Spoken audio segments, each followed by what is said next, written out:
Welcome to జనం కోసం journalism news. Shayampet మండలం భూపాలపల్లి నియోజకవర్గంలోని షాయంపేట మండలంలో నిర్మించిన సర్పంచులతో మండల సమన్వయ సమీక్ష సమావేశంలో భూపాలపల్లి ఎమ్మెల్యే గంటా సత్యనారాయణరావు ముఖ్య అతిథిగా పాల్గొన్నారు.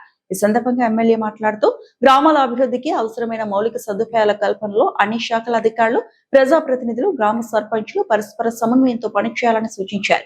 రాష్ట్ర ప్రభుత్వం అమలు చేస్తున్న సంక్షేమ పథకాలు ప్రతి అర్హులైన లబ్ధిదారుడికి చేరేలా చర్యలు తీసుకోవాలని, గ్రామాల్లో త్రాగునీటి సరఫరా, రహదారులు, మహిళా సంఘాల భవనాలు, ఇతర మౌలిక వసతులకు సంబంధించిన సమస్యలను గుర్తించి ప్రాధాన్యత ఆధారంగా పరిష్కరించాలని అధికారులకు సూచించారు. అలాగే రైతులు, ప్రజలకు ప్రభుత్వ సేవలు, సంక్షేమ పథకాల ప్రయోజనాలు పూర్తి స్థాయిలో అందేలా అన్ని శాఖల అధికారులు సమన్వయంతో పనిచేసి గ్రామాభివృద్ధిని వేగవంతం చేయాలని ఎమ్మెల్యే కోరారు.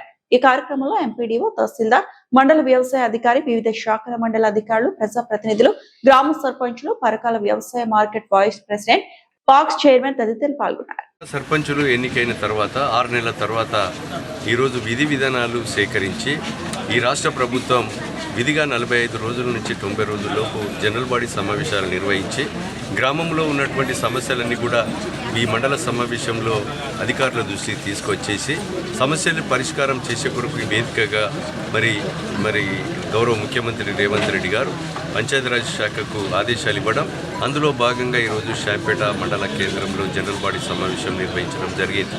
ఈ సమావేశంలో సర్పంచ్ సూచించినటువంటి విషయాలన్నీ కూడా అధికారులకు దృష్టికి తీసుకుపోవడం, అధికారులందరూ కూడా సంబంధించినటువంటి సమయంలో సకాలంలో పనులు కూడా చేసే విధంగా దీన్ని మనము ఒక యాక్షన్ ప్లాన్ తయారు చేసుకోవాల్సిందిగా గౌరవ సర్పంచులకు సూచించడం జరిగింది. అధికారులు కూడా మరి సర్పంచులతో కోఆర్డినేషన్గా ఉండి ప్రభుత్వంలో సంక్షేమ పథకాలు, ప్రభుత్వం చేపట్టేటువంటి పలు అభివృద్ధి కార్యక్రమాలు, సంక్షేమ పథకాలను కూడా గ్రామాల్లో సక్సెస్ఫుల్గా విజయవంతంగా జరిగే విధంగా కూడా చూడాలని తెలియచేయడం జరిగింది. ఈ విషయాలన్నీ కూడా సుదీర్ఘంగా మరి 2 గంటల పాటు ఈ యొక్క చర్చ జరిగింది. ఈ చర్చలో జరిగినటువంటి విషయాలన్నీ కూడా సమస్యలు పరిష్కారం చేసే దిశలో మరి ఉండాలనేది అధికారులను కూడా కోరడం జరిగిందని సందర్భంగా నేను తెలియజేస్తాను.